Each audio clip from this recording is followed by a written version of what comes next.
You know all those abstract machine learning questions you see on AWS exams?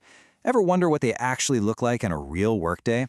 Well, today, that's exactly what we're going to do. We're going to step into the shoes of an ML practitioner and live a full day, from that first cup of coffee to the final deployment, and turn these big, complex ideas into a real, step-by-step story. All right, let's jump in. So here's the game plan. Our day is split into 5 parts. We kick things off with the morning briefing, figuring out the problem. Then it's hands-on with the midday build. After that, we've got the afternoon review to make sure our work is solid, followed by the evening launch to go live. And we'll wrap it all up with a super important look at AI responsibility and governance. That's our roadmap. All right, it's morning. The coffee's kicking in, and the first tasks are already hitting our queue. This is where it all starts, right? Understanding what the business actually needs, and then getting our hands dirty with the raw data we're going to use to make it happen. And boom, here's our first fire to put out. HR is totally buried. We're getting tons of job applications, which is great, but every single resume is a PDF, and someone has to manually open and read each one. It's slow, it's painful, and it just doesn't scale. We have to automate this like yesterday. So what's the first tool you grab?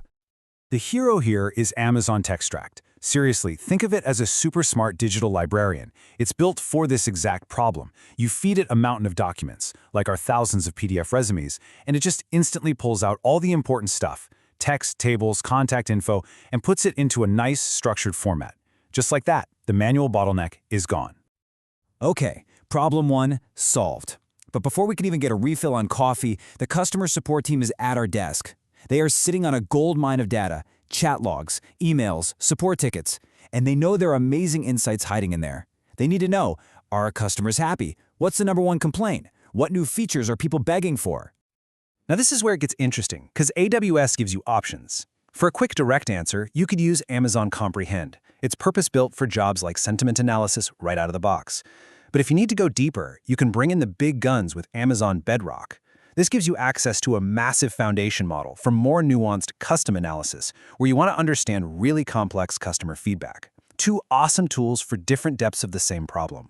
So the morning was all about prepping our data, and the key takeaway is simple. Match the right AWS tool to the right data problem. Now we're back from lunch, and it's time for the main event, the midday build. This is where we pick our weapons and actually start training our model. And of course, just as we sit down, a new project lands. The business team wants to predict hardware demand. It's a classic ML use case. But here's the kicker. They're brilliant analysts, but they don't write a single line of code. So, how do we give them ML superpowers without making them learn Python? This is where Amazon SageMaker Canvas shines. It is an absolute game changer for bringing ML to everyone. It's a totally visual point-and-click interface. The team can literally just upload their spreadsheet, click on the column they want to predict, customer demand, and Canvas does all the heavy lifting in the background. No code, just results. Okay, so while the business team is having fun in Canvas, we're checking on another project, a research chatbot. The problem? It's a generalist. It's great with common knowledge, but it's totally lost when it sees the super specific language in our scientific papers. It's kind of like asking a poet to explain astrophysics. So how do we get it up to speed? We definitely don't start from scratch. Instead, we use a really cool technique you see here, domain adaptation fine-tuning. We take that big, powerful pre-trained model and just keep training it. But this time, we feed it our own special diet of scientific articles. This process adapts the model, teaching it the unique vocabulary of our field. It's like sending it to grad school to get a PhD in our specific domain. The models are trained, the afternoon is rolling in, and now comes maybe the most important part of the day, the review. Did the thing we built actually work? This is all about evaluation, making sure our models are not just built, but built right. Let's see how we measure success.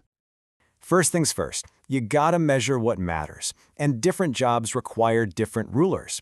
If we're identifying plant diseases with images, we care about accuracy. How many did we get right? Simple. For translating text, we'd use something like blue to see if our translation sounds like a human wrote it. And for summaries, we might use rouge to see if we captured the main points.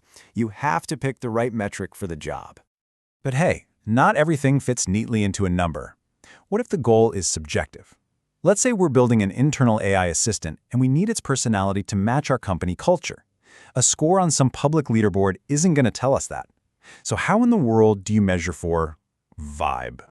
It's simple. You bring in the humans. You get your own employees, create a set of custom prompts that they would actually use in their day-to-day work, and then have them rate the model's responses, not just for accuracy, but for things like tone, helpfulness, and style. This human-in-the-loop process is the only way to find a model that truly fits your team's preference. Okay, our models are built, they've been reviewed, and they've passed the test.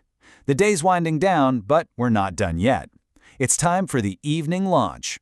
This is where we push our model out into the real world and start thinking about the nitty-gritty of keeping it running, deployment, operations, and of course, cost. Now, deployment is not a one-size-fits-all deal. As you can see, there are two very different approaches here. On the left, you've got batch transform. Think of this like a factory running overnight, crunching through huge piles of data when you don't need an answer right this second. On the right, you have serverless inference. This is more like an on-demand service, perfect for a website with unpredictable traffic where it scales up and down instantly and you only pay for exactly what you use. Now for the big question, the one every finance manager is going to ask. What's this going to cost us? Specifically, with these incredible generative AI models on Bedrock, what is the single biggest driver of our monthly bill? The answer, in one word, is tokens. That's it. Think of tokens as the currency of language models. Every word you send in your prompt, and every word the model generates back, it all gets broken down into tokens. The more tokens you process, the higher the cost. Period. Managing tokens is managing your budget. So the models are live, the costs are under control. We could pack up and call it a day, but we absolutely can't. There is one final check, and honestly, it's the most important one of all. This is about responsibility and governance, making sure the AI we built is fair, transparent, and trustworthy. Let's be real about what happens when we skip this step. This example here is a perfect and scary illustration of sampling bias. The model failed because the data it was trained on didn't look like the real world. When your training data is skewed, your model will be too. It might look great in your tests, but it will fail spectacularly and unfairly out in the wild. This isn't just a bug, it's a massive failure of governance. So how do we stop this from happening? Let's take a loan model as an example. There are two non-negotiable steps. First, detect imbalances. Before you even train, you have to hunt for these disparities in your data. Second, evaluate for transparency. You absolutely must be able to explain why the model made a certain decision. It can't be a mysterious black box.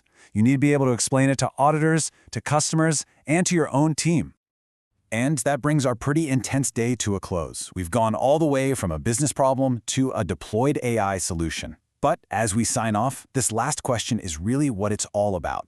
The challenge isn't just building something that works technically. The real work is making sure the AI we build is something we can be proud of, that it's fair, transparent, and trustworthy day in and day out. That's the work that never really ends.